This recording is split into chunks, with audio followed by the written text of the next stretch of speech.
لا ما عاد يرعبني ظلم يهددني لا شيء أخسره لا لا مهما يطول الدرب فالحق معه.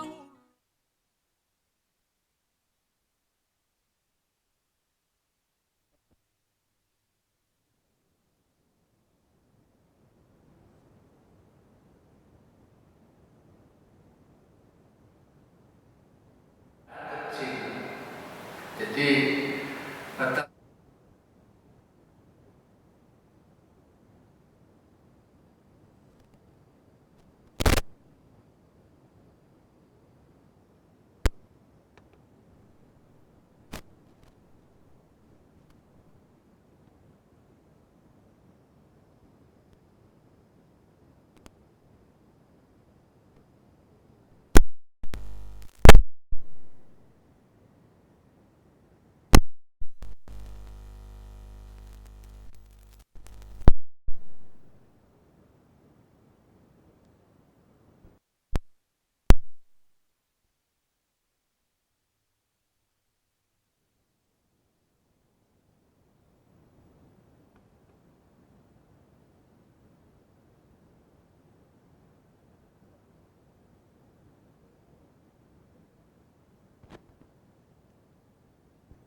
yang pertama, nah itu berarti dia sudah masuk usia balik. Ya. Kalau laki-laki dia sudah mimpi dan mengeluarkan sperma, kemudian kalau perempuan dia sudah mengeluarkan darah haid, itu tanda dia sudah balik. Nah, kalau sudah balik berarti itu dia tidak disebut yatim lagi sebetulnya ya. Ya. Jadi batasannya sampai balik. Nih. Jadi laki-laki kalau biasanya mimpi itu ya sekitar umur berapa itu Pak? Umur ya tidak sama, tentunya tidak sama. Ada yang cepat, ada yang agak lambat. Kalau perempuan itu biasanya ya sekitar umur 9 tahun dah. Itu. Umur 9 tahun. Karena ada itu kadang anak masih kecil kelas 2, 3 SD itu sudah mulai mengeluarkan.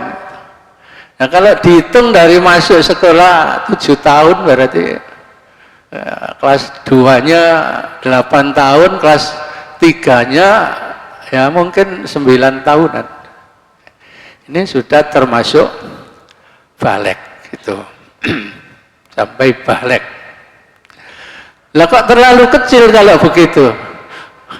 Kalau di atas umur balik, misalnya sudah umur 20 tahun, ya, apa masih perlu di santuni dan lain sebagainya ya, karena mungkin dia ya belum dewasa betul ya, hanya batas dewasa dari segi misalnya kewajiban sholatnya itu mulai dia sudah dihitung oleh Allah gitu loh. Tapi untuk keyatimannya ini ya sampai dia itu betul-betul ngerti ya, betul-betul cerdas, dan mungkin dia sudah mulai bisa bekerja, lalu bisa menghasilkan suatu penghasilan misalnya, itu dan nanti bisa dilepaskan, atau mungkin sudah sampai kawin. Nah itu ya, kalau sudah kawin ya sudah tidak yatim lagi namanya itu. Ini ya.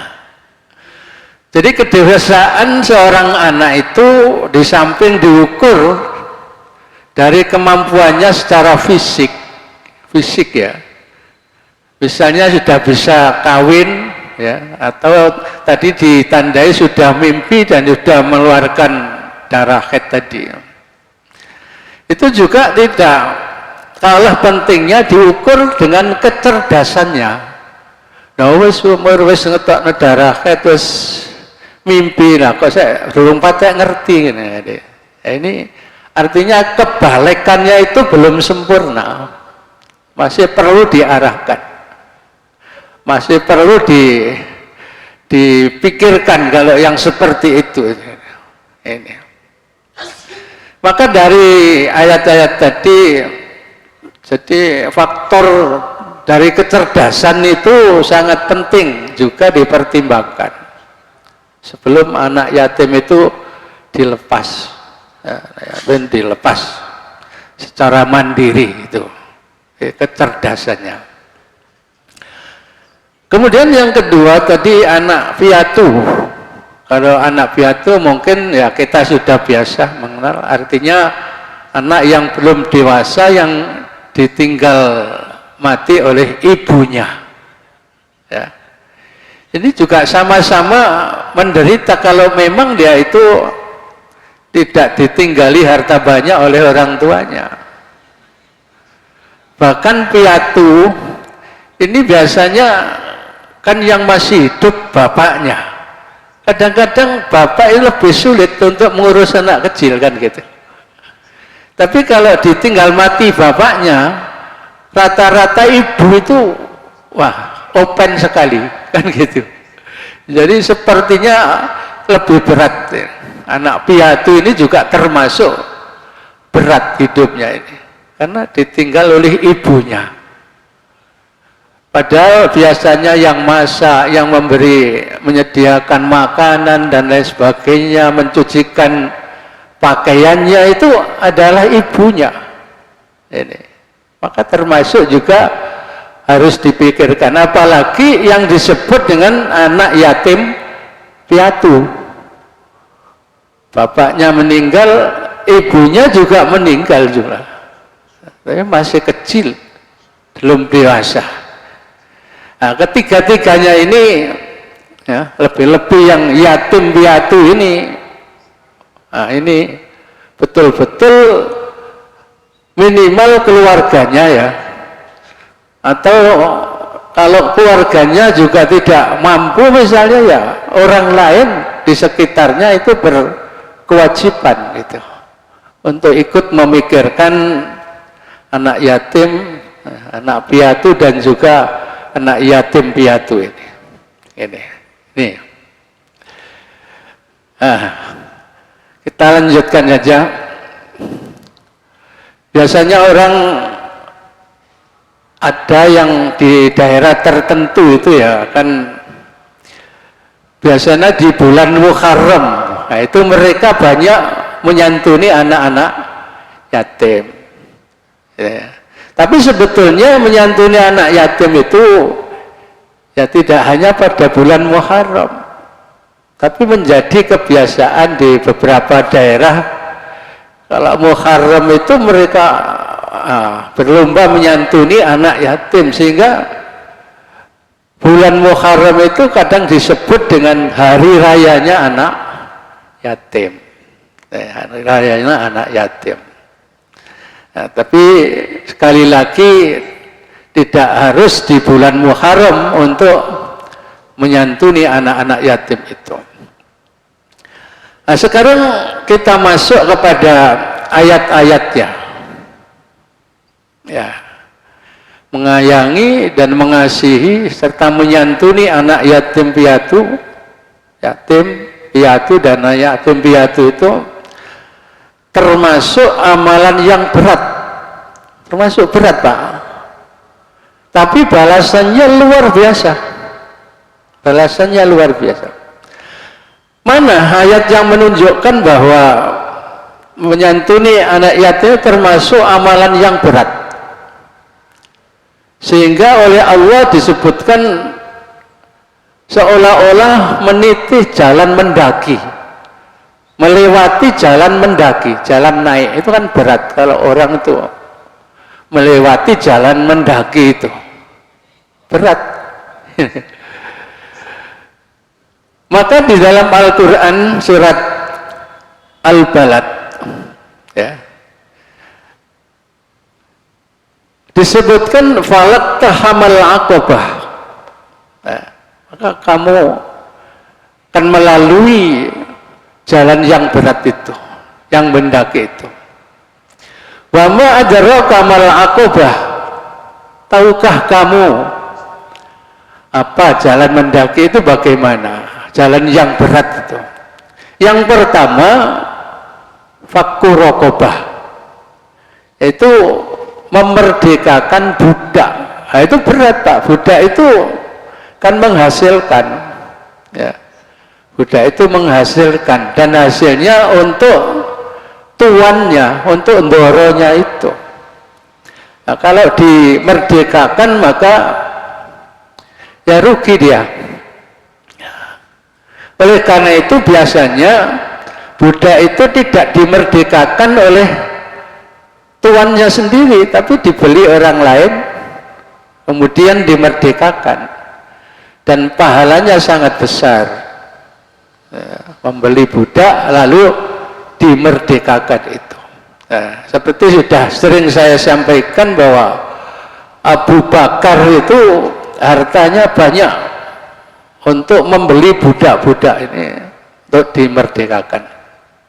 Ya, insya Allah seperti sahabat Bilal itu juga dulunya dibeli oleh Abu Bakar dan dimerdekakan.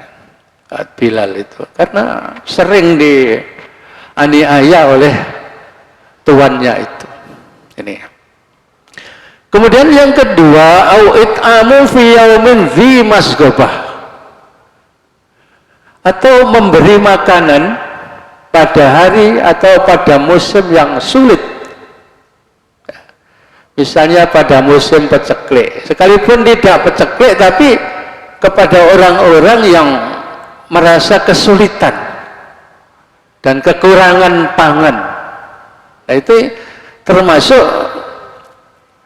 jalan mendaki tadi, amalan yang berat. Ya. Nah, disinilah termasuk yatiman dza makrobah, anak yatim yang masih menjadi keluarga dekatnya. Ya. Yatim terutama yang masih termasuk keluarga dekatnya, mungkin anaknya sendiri, mungkin saudaranya, ya, mungkin keponakannya, itu semuanya termasuk. Lebih-lebih anak itu kan ya jelas itu sangat dekat, ya. Yatiman dza makrobah. Kalau seorang ibu ditinggali oleh seorang bapak dari anak tadi, lalu diramut dengan baik, masya Allah, itu luar biasa itu. Biasanya lebih telaten ibu itu ngeramutnya. Ya. Tapi kadang-kadang kalau ibunya yang meninggal lebih dulu, maka ya banyak juga bapak-bapak yang telaten. Bulan, 2 bulan, 3 bulan, pertama ya koyok-koyok, Bang. Terus gak usah kawin mana ngeramut anak disik kan gitu. Koyok-koyok pertama. Tapi kok nek wis 6 bulan, 7 bulan, wis gak betah biasa gitu. Ini kalau bapak-bapak, tapi kalau ibu-ibu itu sampai bertahun-tahun kadang ya tak ngeramut anak dia. Dan ini luar biasa itu. Karena yang diramut itu anak yatim.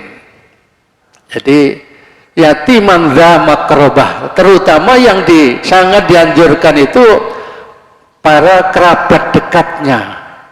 Lukono ponakane sing yatim misalnya, po dulure sing yatim, dia sudah dewasa, sudah berhasil, kemudian bapaknya meninggal, ya, meninggalkan adik yang kecil-kecil misalnya, itu kewajiban karena dia termasuk kerabat dekat, saudara itu, atau mungkin keponakan dan lain sebagainya, itu kerabat dekat.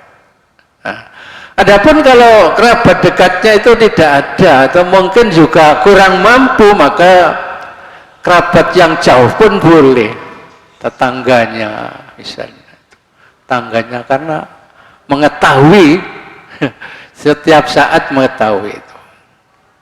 Jadi ini di sini yang ada hubungannya dengan kajian kita ini yaitu yatiman dza makrabah. Ya.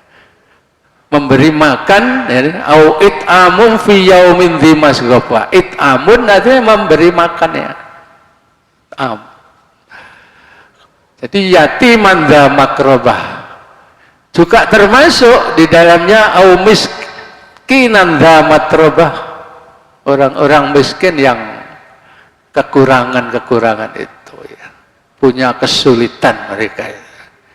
Ini ayat yang pertama ya, berhubungan dengan anak yatim.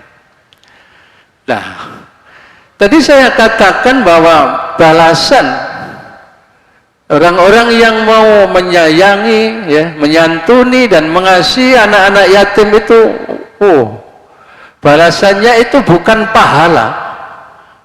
Bukan pahala di sini disebutkan oleh Rasulullah, tapi justru langsung surga. Coba kita bayangkan. Kalau amal-amal yang lain kadang-kadang kan pahalanya sekian, ya.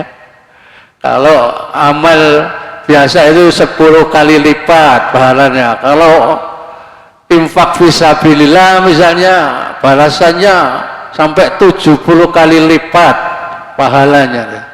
Tapi untuk anak yatim ini Rasulullah bersabda, ya, ini hadis yang dari Sahal bin Sa'id ini, bin Sa'ad. Rasulullah bersabda, ana wa kafirul yatim fil jannah hakadha. Saya atau aku dan orang-orang yang memelihara anak yatim fil jannah, fil jannah, di surga. Jadi langsung balasannya itu menyebut surga, tidak pahalanya sekian, enggak. Coba ini luar biasa ya. Jarang amal-amal yang disebutkan pahalanya langsung surga itu ya. Ya ada juga misalnya wal hajjul mabrur laisa lahu jazaun ilal jannah. Nah itu langsung nyebut surga. Haji mabrur itu dia ada lain balasannya hanya surga. Nah, ini. Tapi kalau umrohnya ini kan tidak langsung jazau surga, tapi al umratu ilal umrati mukaffaratun lima bainahuma. Ayo kan gitu aja. Umroh yang satu dengan umroh yang lain ini bisa menghapuskan dosa di antara keduanya. Jadi sekarang umroh, lalu tahun depan umroh, nah itu kan balasannya hanya mukaffaratun lima bainahuma, menghapus dosa-dosa di antara kedua umroh tadi. Kalau jaraknya 1 tahun ya dosa setahun terhapus ya. Tapi tidak langsung surga ya. Beda dengan ana wa kafirul yatim fil jannah.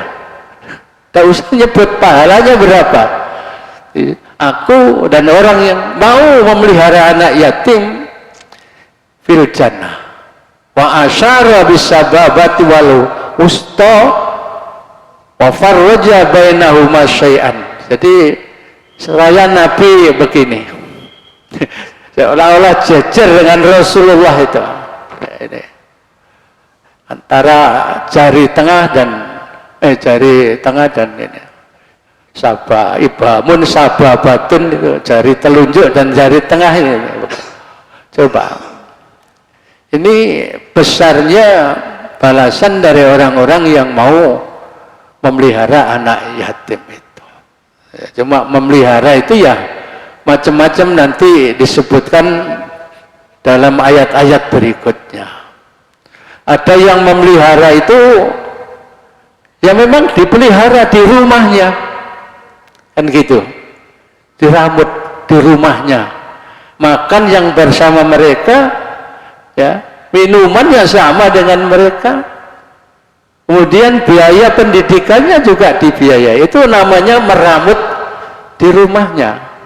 Oh ini besar sekali ya. Ini Ada juga yang dititipkan di panti asuhan. Panti asuhan. Saya titip ini seorang anak yatim, nanti semua biaya aku yang menanggung. Itu juga bisa. Semua biaya yang menanggung, biaya makan, biaya sekolahnya, ya. Misalnya di situ ada pondoknya, ya biaya mondoknya, ya itu semuanya ditanggung. Itu juga bisa dengan cara begitu, ya. Atau paling tidak, karena mungkin memelihara seorang dan dititipkan atau memelihara di rumahnya sendiri kok kurang enak begitu, ya. Saya tidak punya biaya cukup, ya, saya ikut saja nyumbang ke panti-panti asuhan. Itu namanya juga ikut, ya, memelihara anak yatim. Jadi sekitar kita ini banyak panti asuhan ya, yang didirikan oleh organisasi maupun paguyuban mungkin. Ini di dekat kita yang paling dekat yaitu Al-Mizan, itu juga itu memelihara anak yatim itu. Untuk sekarang ini ada panti asuhan itu meramut sebanyak 160, Pak, ya, 160 yang ditanggung, ya. Nah, itu dari mana biayanya? Ya dari sakunya para orang-orang muslim ini.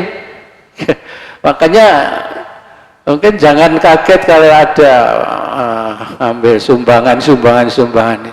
Nah, itu paling tidak kita itu sudah ikut sebagai donatur, itu sudah ikut termasuk memelihara anak yatim. Itu paling ringan kan.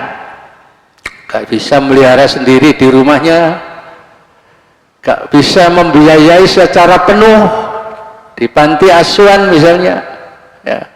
Maka ya minimal ikut mengambil bagian, ikut donatur misalnya.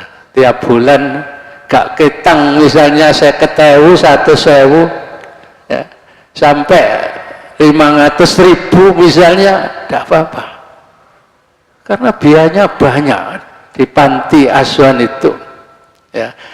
Kalau seandainya saya ambil contoh, ya, saya ambil contoh di Al-Mizan itu aja, ya, saya ambil contoh itu 160 anak, itu makannya berapa, terus biaya sekolahnya berapa, biaya pondoknya berapa, biaya seragamnya berapa, itu semuanya ditanggung, tidak membayar apa-apa. Nah, misalnya kalau setiap bulan itu satu anak mengeluarkan 1 juta rupiah saja, misalnya, itu berarti satu bulan itu Al-Mizan itu harus mengeluarkan 160 juta. Nah, kalau setahun berapa? Jadi miliaran. Nah, itu kalau tidak ada sumbangan-sumbangan dari para muslim ini, ya kewalahan. Karena seperti Al-Mizan itu belum punya usaha ekonomi produktif yang memadai, masih kecil. Usaha ekonomi produktifnya masih lain dengan ada panti-panti asuhan yang sudah punya usaha ekonomi produktif yang besar, itu ya cukupilah gitu. Ini Masya Allah. Nah, ini gambaran saja, satu contoh. Jadi kalau tidak bisa di rumahnya, ya bisa menitipkan dengan biaya penuh, ya minimal kita itu ikut berpartisipasi, ya, berpartisipasi sebagai donatur lah, itu insya Allah sudah termasuk ikut memelihara, dan insya Allah termasuk ana wa kafilul yatim fil jannah. Nanti balasannya adalah surga tadi itu. Di ayat 177 dari surat Al-Baqarah ini disebutkan juga, ya, salah satu ciri dari orang takwa itu Ya. Nah, kita semuanya orang yang bertakwa. Salah satu ciri orang takwa itu adalah mau menyantuni anak yatim. Ya. Kalau kita ingin ciri kita sebagai orang takwa itu sempurna, maka ya sedikit banyak kita ikut menyantuni anak yatim. Wa atal mala ala hubbihi, dan memberikan harta yang dicintai. Ya. Pertama dawil kurba, ya, kerabat dekat. Tapi inti di sini adalah wal yatama. Nah, sebetulnya banyak itu, wal yatama wa masakin wa bani sabil wasailina wa firriqab. Loh, itu banyak. Tapi di sini kita ambil satu intinya, yaitu wal yatama, anak-anak yatim. Insya Allah dengan kita ikut menyantuni anak-anak yatim, maka ciri dari takwa kita ini akan menjadi sempurna. Gitu. Ya, kita percepat saja. Waktunya ada nutut kalau panjang-panjang. Yang menyedihkan lagi, orang yang tidak peduli terhadap anak yatim, ini termasuk pendusta agama. Naudzubillah. Naudzubillah. Jangan sampai kita tergolong orang yang mendustakan agama. Ini kita mendina sholat, ya poso, sholat sunat, poso sunat. Kita ya ada yang sudah haji misalnya.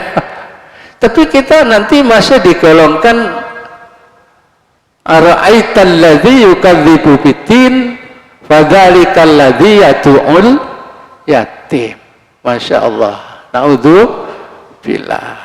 Makanya sedikit banyak kita ikutlah gitu untuk menyantuni anak yatim, ya di mana saja. Mungkin di keluarganya sendiri, mungkin di dekatnya, atau mungkin seperti tadi di panti-panti asuhan itu. Ini. Nah, kemudian yang di sini diterangkan lagi dalam surat Al-Fajr, ya, yang tidak mau memuliakan anak yatim maka rezekinya terbatas. Ini Allah, ya, Allah yang menyatakan itu. Ya, kalau ingin rezeki kita tidak terbatas, ya minimal kita ikut menyantuni anak yatim. Ini Allah, ya. Ini makanya di dalam surat Al-Fajr, ya, di sana disebutkan wa amma idza mabtalahu faqadaru alaihi rizqahu fayaqulu rabbi ahanan. Yang pertama wa amma idza mabtalahu fa akramahu wa na'amahu fayaqulu rabbi akraman. Sebelum ayat ini, ya, kalau orang itu diuji, ya, rezekinya banyak, rezekinya lancar,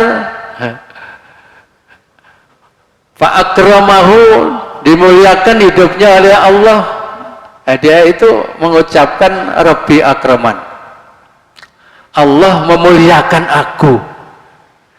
Dia tidak merasa bahwa itu belum tentu bahwa dia itu diberi begitu, itu dimuliakan oleh Allah.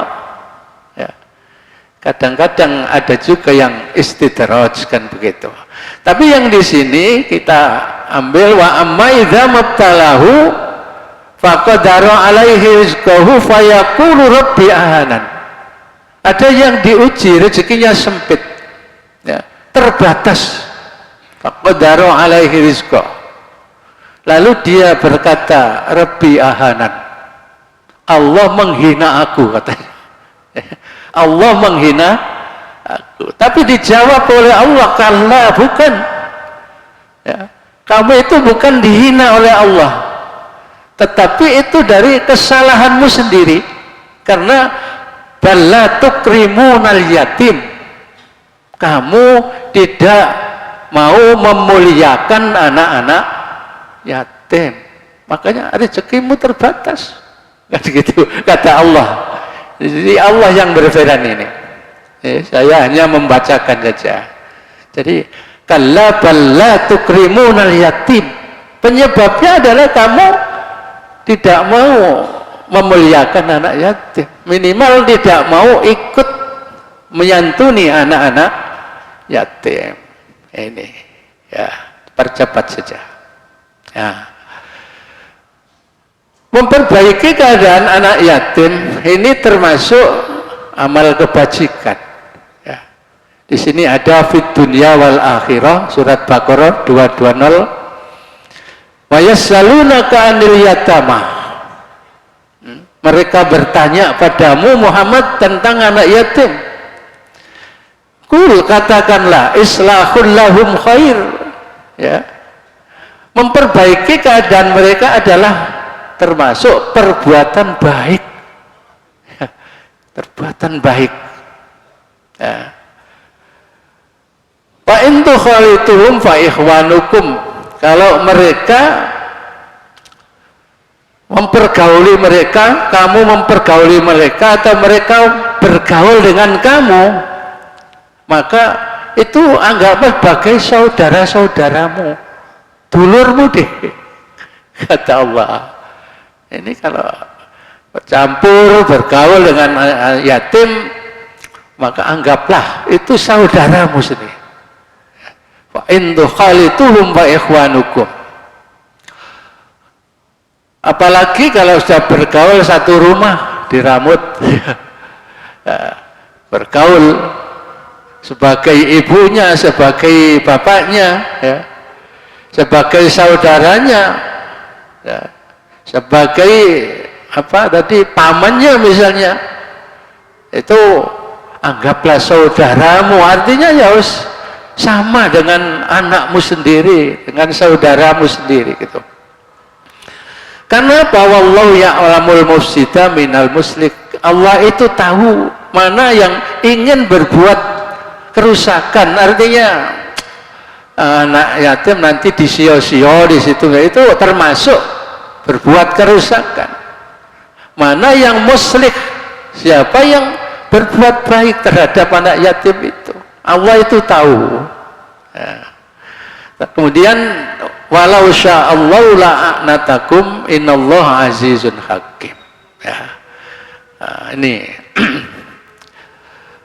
jika Allah menghendaki, niscaya Dia datangkan kesulitan padamu.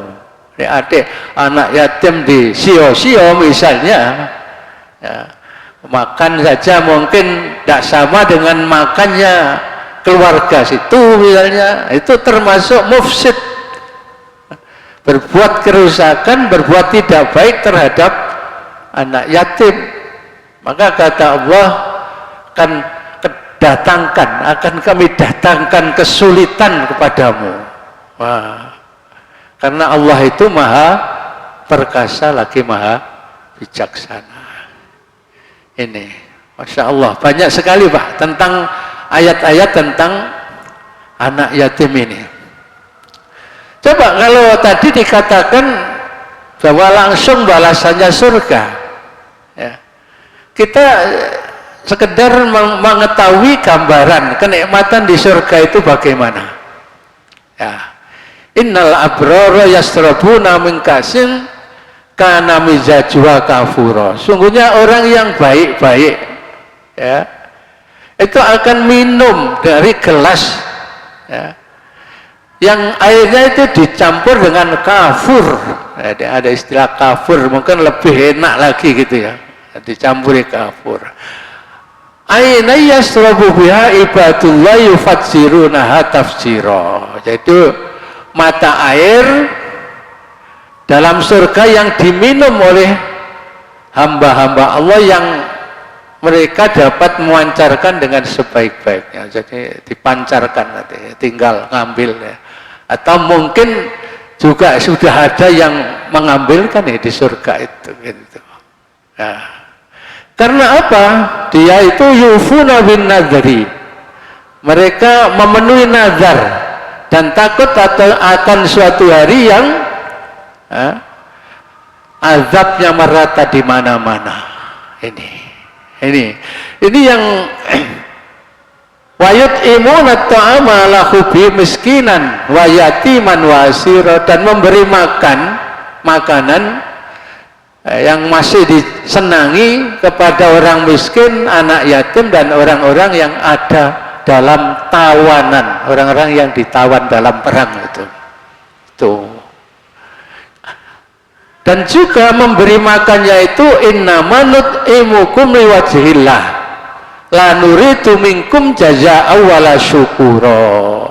Dia memberi makan itu sambil berkata, ya, innama nut'imukum liwajhillah, saya memberi makan kamu ini hanya semata-mata karena Allah. La nuridu minkum jazaa'a wala syukura. Saya tidak mengharapkan balasan dan juga tidak mengharapkan ucapan terima kasih. Karena kan kadang ada Pak ya, diwai kok orang ngomong terima kasih gitu.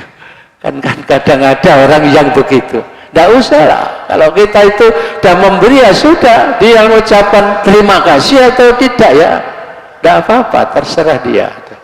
Yang penting kita ikhlas saja, liwajhillah tadi. Ini ya, ini balasan orang yang termasuk orang yang beri makan anak yatim. Kemudian hadisnya yang pertama ini sudah kita baca di permulaan tadi, ana wa kafilul yatim fil jannah tadi. Itu yang pertama. Kemudian kafilul yatim lahu auli ghairihi. Orang-orang yang memelihara anak yatim, ya, yang memelihara atau mengasuh anak yatim, lahu, anak yatimnya sendiri, ya, termasuk ibu meramut anak yatimnya sendiri atau bapak meramut anak yatimnya sendiri, lahu, baginya. Auli ghairihi, atau anak yatim milik orang lain, anak dari orang lain, sama saja dengan tadi. Ana wa huwa kahataini fil jannah, aku dan dia seperti ini di surga. Itu tadi itu. Wa asyara Malik bisababati wal wusta. Nah ini. Jadi ini perawi hadis yang bernama Malik itu mencontohkan dengan tangannya as-sababati wal wusta. Ini. Nah, jari telunjuk dan jari tengah. Man zamma yatiman baina abawaini, siapa yang mengikut sertakan seorang anak yatim di antara dua orang tua muslim, ya ini seperti yang saya contohkan diramut di rumahnya tadi, dikumpulkan di rumahnya, mungkin seorang anak yatim, mungkin dua orang, karena kaya mungkin sampai 5 orang dan sebagainya, itu diramut baina abawaini, di antara dua orang tua. A punya istri B, kemudian meramut anak-anak yatim di rumahnya ini, mengikut sertakan anak yatim di antara dua orang muslim, ya. Termasuk fi ta'amihi wa syarabihi, termasuk makannya dan minumnya, hatta yastaghniya, sehingga kenyang, diberi makan ya tidak sampai lapar lah, kenyang, ya. Beri minum ya sampai segar gitu. Wajabat lahul jannah, maka ini istilahnya wajabat, wajib baginya surga. Jadi di sini balasannya surga. Tidak menyebut pahala enggak. Surga ini. Ya. Makanya di sini ada hadis, ya, seorang laki-laki datang pada Nabi, ya, lalu mengeluh pada Rasulullah tentang hatinya saya ini kok keras ya Rasulullah, gitu. Hatinya keras, tentang kekerasan hatinya. Lalu Nabi bertanya pada dia itu, sukakah kamu jika hatimu menjadi lunak dan kebutuhanmu dapat terpenuhi? Apa kowe seneng nek hatimu jadi lunak, gak kasar, gak keras? Jadi, dan di samping itu kebutuhanmu selalu terpenuhi, dapat terpenuhi. Apa kata Rasulullah? Antara lain jalannya yaitu caranya kasihilah anak yatim. Pertama dengan mengusap mukanya. Ini anak-anak yatim diusap dengan kasih sayang gitu loh. Anak yatim ya, dengan mengusap kepalanya, mukanya, serta berilah makan dari makananmu, maka niscaya hatimu menjadi lunak dan kebutuhanmu dapat terpenuhi. Ini cara-cara yang ditunjukkan oleh Allah ya, dengan kita ikut memperhatikan anak-anak yatim. Sudah selesai tapi belum ya, sampai di sini aja karena sudah manjing, tapi insya Allah beberapa ayat dan beberapa hadis tadi kalau betul-betul kita perhatikan ya, insya Allah kita akan terketuk hati kita untuk ikut minimal menyantuni anak-anak yatim. Mudah-mudahan dengan begitu rezeki kita tidak terbatas ya, dan juga hati kita tidak keras, dan insya Allah Rasulullah menjamin bersama beliau di surga. Amin ya rabbal alamin. Akhirnya cukup di sini dulu. Wassalamualaikum warahmatullahi wabarakatuh.